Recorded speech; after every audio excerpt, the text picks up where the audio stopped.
I'm Vaishnavi Anand of grade 9. The Constitution is not only a book of law, instead it shows who we are and how we can improve ourselves. Every Indian must know how it was created, when it was made, who made it and why. Let us get back there where the story of our Constitution begins. It was a visualization of a new society and a new nation. 1946ರ ಸಂದರ್ಭದಲ್ಲಿ ಇನ್ನೇನು ಸ್ವಾತಂತ್ರ್ಯ ಸಿಗಬೇಕಿತ್ತು.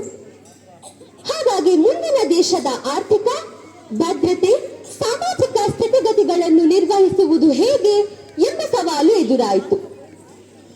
ಈ ಸವಾಲನ್ನು ಎದುರಿಸಲು ಏನು ಮಾಡಲಾಯಿತು ಎಂದರೆ, ಅದೇ ವರ್ಷ ಡಿಸೆಂಬರ್ ತಿಂಗಳಿನಲ್ಲಿ ಸಂವಿಧಾನ ರಚನಾ ಸಮಿತಿಯನ್ನು ರಚನೆ ಮಾಡಲಾಯಿತು. ಆದರೆ ಈ ಸಂವಿಧಾನ ರಚನಾ ಸಮಿತಿ ಎಂದರೇನು? ನಿಮಗೆಲ್ಲರಿಗೂ ತಿಳಿದಿರುವ ಹಾಗೆ ನಮ್ಮ ಭಾರತವು 200 ವರ್ಷಗಳಿಗೂ ಅಧಿಕ ಕಾಲ ಬ್ರಿಟಿಷರ ವಶದಲ್ಲಿತ್ತು. ಆದರೆ ನಮಗೆ ಸ್ವಾತಂತ್ರ್ಯ ಸಿಕ್ಕಿದ ಮೇಲೆ ಮುಂದಿನ ದೇಶದ ಪರಿಸ್ಥಿತಿ ಏನು ಎಂಬ ಸವಾಲು ಕೂಡ ಎದುರಾಯಿತು. ಅದರಲ್ಲಿಯೂ ನಮ್ಮ ಭಾರತವು ವಿವಿಧ ಸಂಸ್ಕೃತಿ, ಭಾಷೆ, ಮತ ಮತ್ತು ಧರ್ಮಗಳ ತವರೂರು. ಇಂತಹ ಸಂದಿಗ್ಧ ಪರಿಸ್ಥಿತಿಯಲ್ಲಿ ಒಂದು ವ್ಯವಸ್ಥಿತವಾದ ಕಾನೂನಿನ ಅವಶ್ಯಕತೆ ಇತ್ತು. ಅದಕ್ಕಾಗಿಯೇ ಸಂವಿಧಾನ ರಚನಾ ಸಮಿತಿಯನ್ನು ರಚನೆ ಮಾಡಲಾಯಿತು. ಆದರೆ ಸದಸ್ಯರನ್ನು ಹೇಗೆ ಆಯ್ಕೆ ಮಾಡಲಾಯಿತು ಎಂದರೆ, ಅಂದಿನ ಬ್ರಿಟಿಷ್ ಪ್ರಾಂತ್ಯಗಳಿಂದ ಮತ್ತು ರಾಜ್ಯ ಸಂಸ್ಥಾನಗಳಿಂದ ಒಬ್ಬೊಬ್ಬ ಪ್ರತಿನಿಧಿಯಂತೆ ಒಟ್ಟು 389 ಸದಸ್ಯರನ್ನು ಆಯ್ಕೆ ಮಾಡಲಾಯಿತು. 1946 December 11ರಂದು.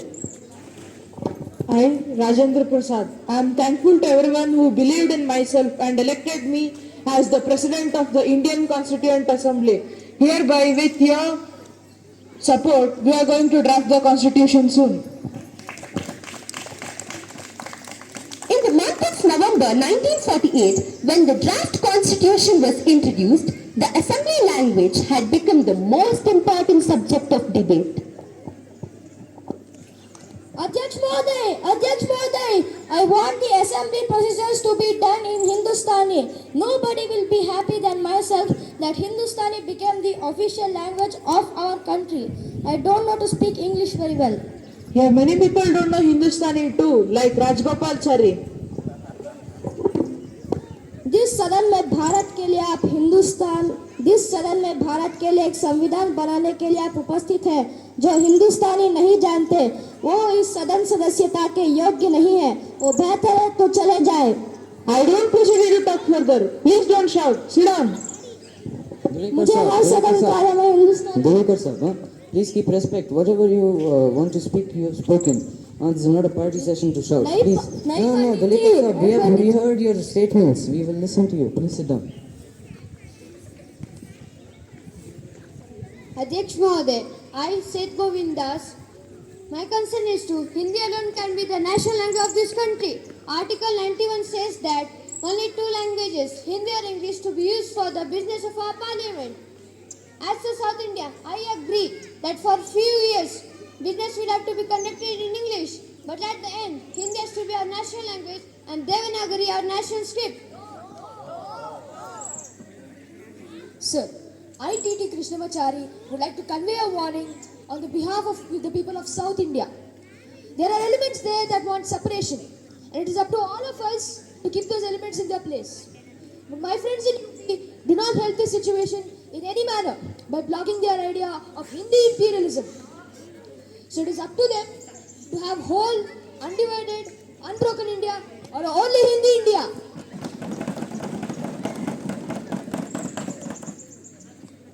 Prakash ji, do you have any suggestion? Yes, Mahoday.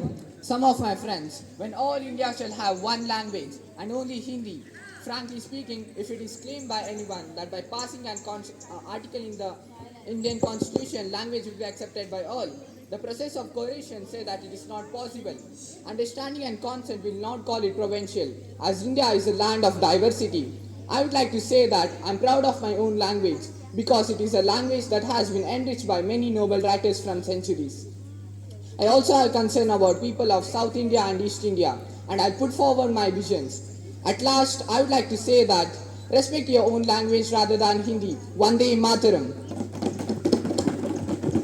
So, due to this debate, a special committee is formed by the central government. K. Munshi and Gopal Swamy Iyengar are assigned to find a language formula that would satisfy all.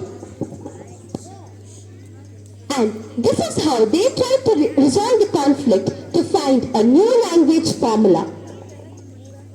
A lot had been said about common man, but only few were concerned about women. Adhyaksha Mahoday, myself Rohini Kumar Chaudhary, from my past experience, we should give a separate constituency for women. If we does not give a special constituency for women, they would scramble there without coming to the general constituency. We have to yield them by giving seats which they are entitled to. Sir, myself Renuka Ray, the last speaker, Shri Rohini Kumar Chaudhary, the erstwhile champion and defender of women who is against removing social disabilities, spoke about special electorates for women. And in spite of the chivalry of the previous speaker, Indian women will not tolerate any such reservation in the constitution. Myself, Begum Azaz Razu. As a woman, I am extremely pleased that in our constitution there is no discrimination on grounds of gender, and I am sure that in time to come, women of our country can expect equality from the new constitution. And this is how women's rights were upheld in our constitution. Do you know how directive principles of state policy were adopted in our constitution? Adhyaksha Mahoday, we must provide free food, health, shelter for poor and needy people.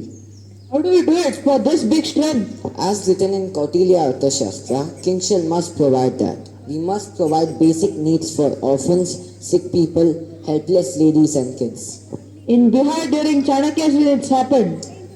If we incorporate this in our directive principle, we can set up one destination.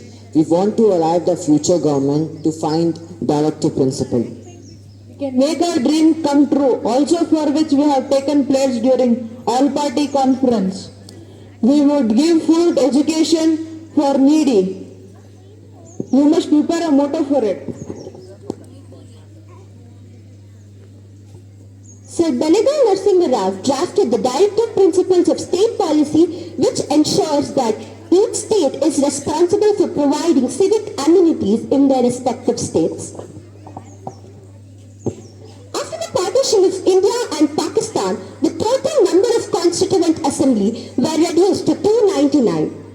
Interestingly, 9 members participated from the Mysore province, out of which K.C. Reddy and Kendal Hanumantaya were notable personalities.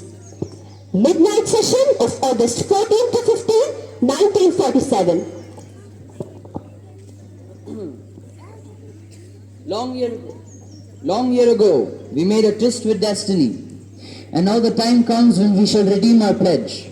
Not wholly or in full measure, but very substantially. At the stroke of the midnight hour, when the world sleeps, India will awake.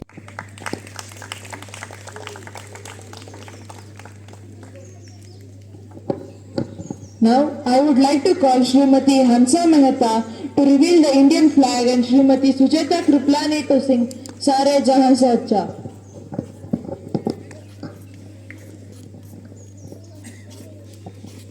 I pray may this flag bring you happiness and prosperity to all those living under its protective care. Jai Hind! Jai Hind! Jai Hind! Jai Hind! Jai Hind! Jai Hind! सारे जहां से अच्छा हिंदुस्तां हमारा हमारा सारे जहां से अच्छा हम बुलबुले हैं इसकी हे गुलसितां हमारा हमारा सारे जहां से अच्छा हिंदुस्तां हमारा हमारा सारे जहां से अच्छा.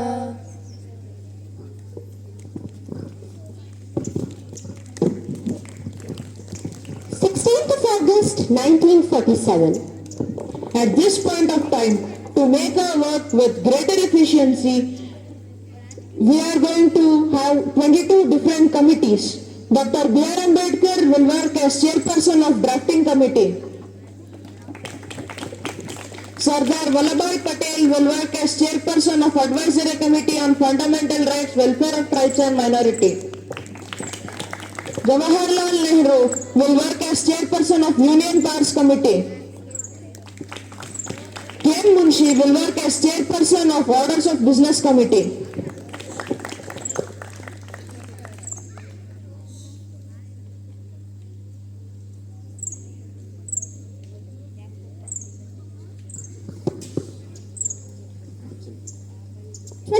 November 1949, the day when all the constitutional works were done.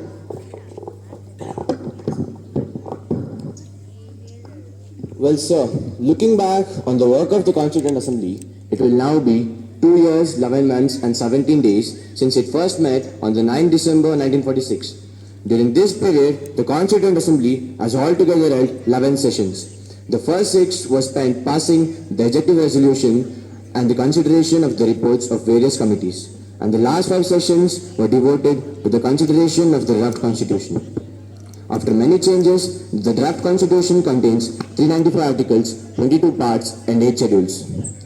The total number of amendments actually moved in the House was 2,473. I do not wish to vary the House any further.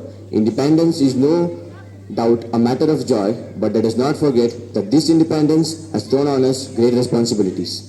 We must preserve the Constitution if we strongly believe in the principle of government of the people, for the people, by the people. Now, the member of the drafting committee, Mr. Gopal Swami Iyengar, will share with us that what are the provisions that we adopted from various constitutions of the world.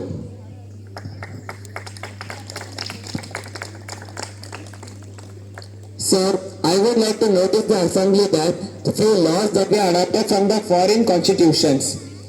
Parliamentary form of government and farming laws from the Constitution of Britain, fundamental rights and precedence power from the Constitution of USA, freedom, equality and fraternity from the Constitution of France, directive principles of state policy from Constitution of Ireland, federalism structure and from the Constitution of Canada, central list, state list, concurrent list from the Constitution of Australia.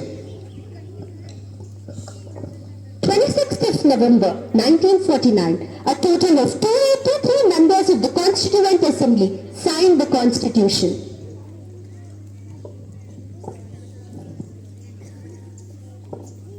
Some interesting facts of our Constitution. The original handwritten copies of the Indian Constitution are kept in Heelan-filled cases in the library of the Parliament House. The preamble of the Indian Constitution was introduced on 29 October 1949. The calligraphy in the book was done by Prem Bihari Naren Raisda and was illuminated by Shantiniketana's famous artist Nandalal Bose and other artists.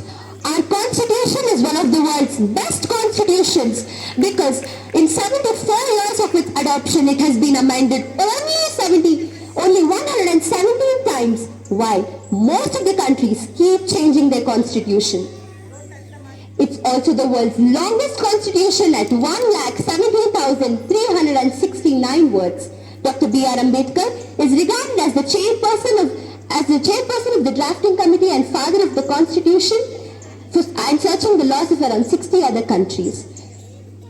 Full suffrage or complete voting rights for women was introduced in India by the constitution in 1949.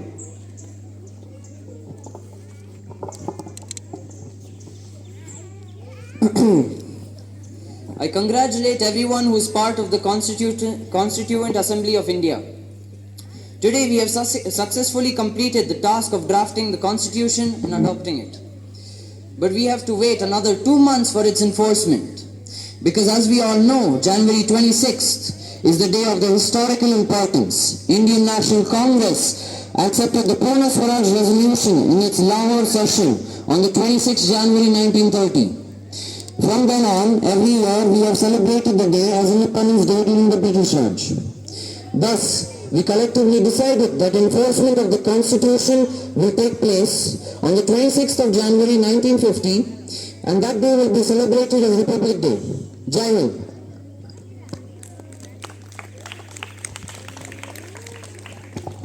ಈ ಸಂವಿಧಾನದ ಸಹಾಯದಿಂದಾಗಿ ಎಲ್ಲ ಮಹಿಳೆಯರಿಗೂ, ಬಡವರಿಗೂ, ಅಸಹಾಯಕರಿಗೂ, ದಮನಿತ ವರ್ಗದವರಿಗೂ ಬದುಕುವ ಎಲ್ಲ ಮೂಲಭೂತ ಹಕ್ಕುಗಳನ್ನು ಕಲ್ಪಿಸಿ ಅನುಭವಿಸಿ ಅವಕಾಶವನ್ನು ಲಭಿಸಿದೆ. ಉದಾಹರಣೆಗೆ, ನಮ್ಮ ಮಣ್ಣಿನ ಮಗ ಶ್ರೀ ಎಚ್.ಡಿ. ದೇವೇಗೌಡರು ಸಾಮಾನ್ಯ ರೈತಾಪಿ ಮನೆತನದಲ್ಲಿ ಹುಟ್ಟಿ ದೇಶದ ಪ್ರಧಾನಿಯಾಗಲಿಲ್ಲವೇ? ಇನ್ನು ನಮ್ಮೆಲ್ಲರ ನೆಚ್ಚಿನ ಪ್ರಧಾನಮಂತ್ರಿ ಶ್ರೀ ನರೇಂದ್ರ ಮೋದಿಯವರು ಬಾಲ್ಯದಲ್ಲಿ ಚಹಾ ಮಾರುತ್ತಿದ್ದುದು ನಮಗೆಲ್ಲರಿಗೂ ತಿಳಿದಿರುವ ಸಂಗತಿ. ಇನ್ನು ದ್ರೌಪದಿ ಮುರ್ಮುಜಿಯವರು ಬುಡಕಟ್ಟು ಜನಾಂಗದಿಂದ ರಾಷ್ಟ್ರಪತಿ ಹುದ್ದೆಗೆ ಆಯ್ಕೆಯಾಗಿರುವುದು ಸಂವಿಧಾನ ಎಲ್ಲ ಪ್ರಜೆಗಳಿಗೂ ದೊರಕಿಸಿರುವ ಸಾಮಾಜಿಕ ನ್ಯಾಯದ ಅನಾವರಣವೇ ಸರಿ. ಇಷ್ಟೆಲ್ಲ ಶ್ರಮವಹಿಸಿ ರಚಿಸಿರುವ ಸಂವಿಧಾನವು ನಮ್ಮ ಸ್ವಾತಂತ್ರ್ಯ ಹೋರಾಟದಂತಹ ಐತಿಹಾಸಿಕ ಪ್ರಜ್ಞೆ, ಭೌಗೋಳಿಕ ದ್ಯೋತಕದಂತಿದ್ದು ನಮ್ಮೆಲ್ಲರ ಹೆಮ್ಮೆಯ ಪ್ರತೀಕವಾಗಿದೆ. ಇದರ ರಕ್ಷಣೆ ನಮ್ಮೆಲ್ಲರ ಆದ್ಯ ಕರ್ತವ್ಯವೂ ಆಗಿದೆ. ಜೈ Hind.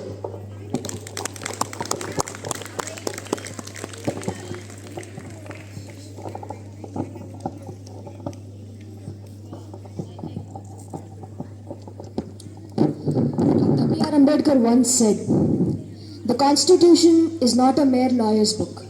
It is a vehicle of life, and its spirit is the spirit of age."